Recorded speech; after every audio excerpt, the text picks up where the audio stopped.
Good morning children. Translation में हम has, have, had, will have और शैल हैव का यूज़ पढ़ रहे थे।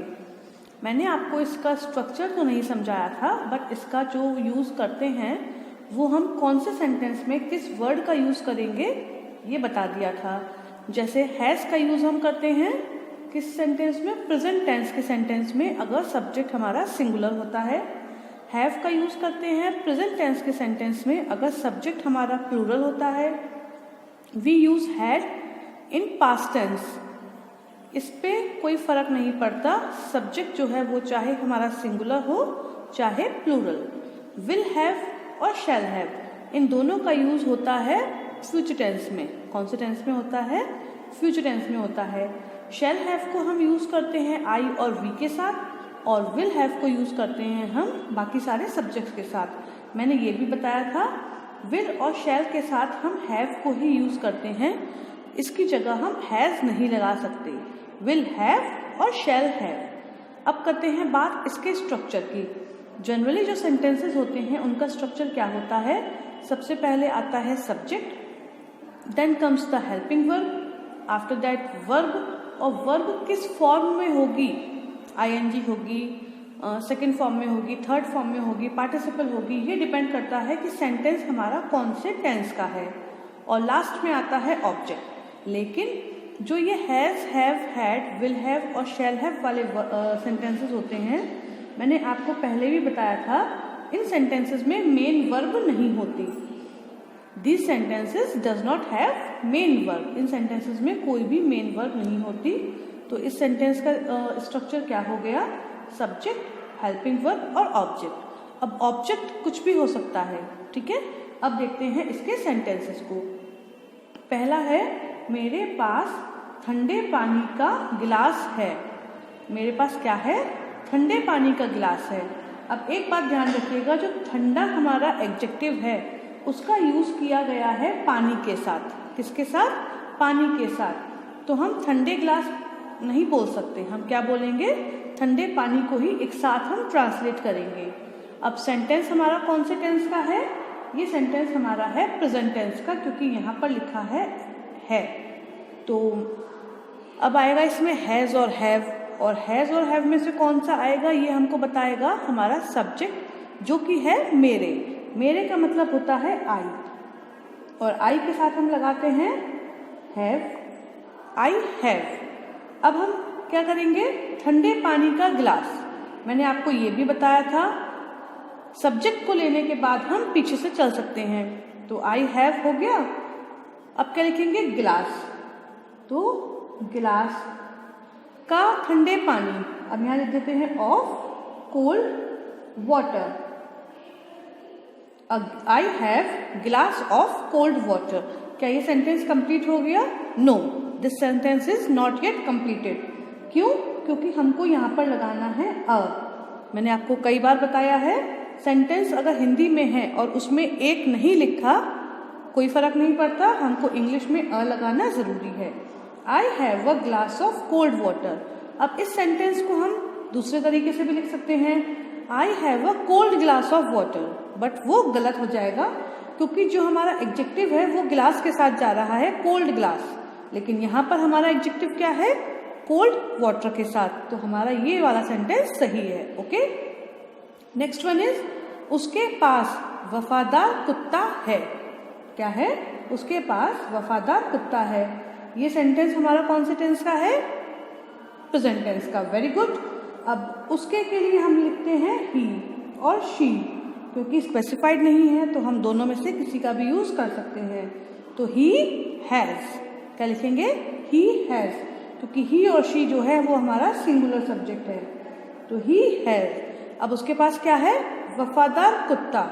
तो वफादार की होती है लॉयल, और कुत्ते की तो आपको पता ही है, dog. He has loyal dog. Is the sentence complete? नहीं, वही कमी है। यहाँ पर हमें क्या लिखना है? अ। ही और she has a loyal dog. Now the sentence is complete. Third one is, जौहरी के पास असली हीरा होगा। जौहरी मतलब होता है ज्वेलर, जो ज्वेलरी बनाता है। तो जौहरी के पास असली हीरा होगा। अब ये टेंस कौन सा है? Future tense. क्यों? क्योंकि होगा लिखा हुआ है और होगे का मतलब क्या होता है? Future tense. अब सब्जेक्ट क्या है? जौहरी। जौहरी की एक इंग्लिश तो होती है, क्या होती है? ज्वेलर। लेकिन लास्ट टाइम जब मैंने ये वाला वर्ड यूज किया था तो कुछ बच्चों ने गोल्ड स्मिथ लिख दिया था। गोल्ड स्मिथ भी चल सकता है, बट हम गोल्ड स्मिथ सुनार के लिए यूज करते हैं, ठीक है? तो यहाँ पर हम लिखेंगे ज्वेलर, तो JEWELLER, ज्वेलर, ठीक? Jeweller will have, jeweller will have, तो जौहरी के पास होगा। अब क्या होगा? असली हीरा। तो असली की होती है रियल और हीरे की होती है डायमंड। तो जौहरी के पास असली हीरा होगा। नेक्स्ट वन इज उनके पास थोड़ा समय था। उनके पास क्या था? थोड़ा ही समय था, मतलब ज्यादा टाइम नहीं था। उनको कहीं जाना था और उनको देर हो रही थी, तो वो हमसे मिलने आए थे वे, लेकिन उनके पास थोड़ा ही समय था, तो वो थोड़ी देर ही हमारे घर पर रुके। उनके पास थोड़ा समय था हो गया पास्ट टेंस में, और उनके की होती है दे, तो दे हैड थोड़ा समय, little time, they had little time. Got it? बच्चे के पास बड़ा खिलौना होगा। अब यहाँ पर किसी बच्चे के बारे में बात की जा रही है कि फ्यूचर में कभी उसके पास बहुत बड़ा खिलौना हो सकता है। तो मैंने ऑलरेडी बोल दिया कि फ्यूचर टेंस है। बच्चे की इंग्लिश होती है चाइल्ड और विल हैव। क्यों? क्योंकि आई और वी नहीं है, और इनके साथ ही हम शैल हैव लगाते हैं, तो चाइल्ड विल हैव। अब बच्चे के पास क्या होगा? बड़ा खिलौना, तो हम यहाँ लगा देते हैं बिग टॉय। ऐसा होता है ना, बड़े टेडी बियर्स या बड़े खिलौने होते हैं, वो हम चाहते हैं कि हमारे पास भी हों। तो बच्चा चाहता है, तो उसकी मम्मी ने बोला कि आपके पास कभी ना कभी तो बड़ा खिलौना होगा। तो यहाँ पर वही सेंटेंस को बताया जा रहा है कि बच्चे के पास बड़ा खिलौना होगा। नेक्स्ट वन इज मेरी मम्मी के पास कीमती गहने थे। मेरी मम्मी के पास क्या थे? कीमती गहने, जो बहुत ही ज्यादा कीमती मतलब रेयर होते हैं। तो टेंस कौन सा है इसमें? पास्ट टेंस, क्योंकि थे आ रहा है, और मेरी मम्मी सब्जेक्ट है, तो my mother, right? My mother had, क्योंकि पास्ट टेंस है और पास्ट टेंस में फर्क नहीं पड़ता, हैड लगाना ही है, सिंगुलर हो या प्लूरल। तो माई मदर हैड। अब क्या थे? कीमती गहने। तो कीमती के लिए हम वैसे एक्सपेंसिव भी लगा सकते हैं, बट मैंने आपको बताया था एक्सपेंसिव होता है महंगा, जो कि मनी से आका जाता है, मतलब अगर उसकी कीमत ज़्यादा है, वो ज़्यादा पैसों का आया है, तो हम एक्सपेंसिव लगाते हैं। लेकिन कीमती मतलब क्या है? कोई चीज़ बहुत ही ज़्यादा रेयर है, बहुत ही मुश्किल से हमको मिली है, तो हम यहाँ पे लगाएंगे प्रेशियस, राइट? तो प्रेशियस ज्वेलरी, गहने की इंग्लिश क्या होती है? ज्वेलरी। तो हम लगा दिया my mother has precious jewellery, ठीक? दुकानदार के पास प्राचीन सिक्के होंगे। कोई शॉपकीपर है और उसको प्राचीन मतलब एंशिएंट चीज़ों को इकट्ठा करने का शौक है, तो जब उसके पास अभी काफ़ी सारी चीज़ें हैं, तो हम ये भी अज्यूम कर सकते हैं कि कभी ना कभी उसके पास कॉइन्स भी होंगे जो एंशिएंट हैं, प्राचीन हैं। तो ये हो गया फ्यूचर टेंस का सेंटेंस। तो हमें क्या करना है? सब्जेक्ट ढूंढना है, और सब्जेक्ट है दुकानदार, मतलब कि शॉपकीपर, नॉट जस्ट शॉपकीपर, जो दुकान को देखता है, जिसकी दुकान होती है। शॉपकीपर विल हैव, क्या करेंगे? शॉपकीपर विल हैव, तो विल और हैव, शॉपकीपर विल हैव। अब उसके पास क्या होंगे? प्राचीन सिक्के, प्राचीन की होती है एंशिएंट, तो ANCIENT, एंशिएंट कॉइन्स।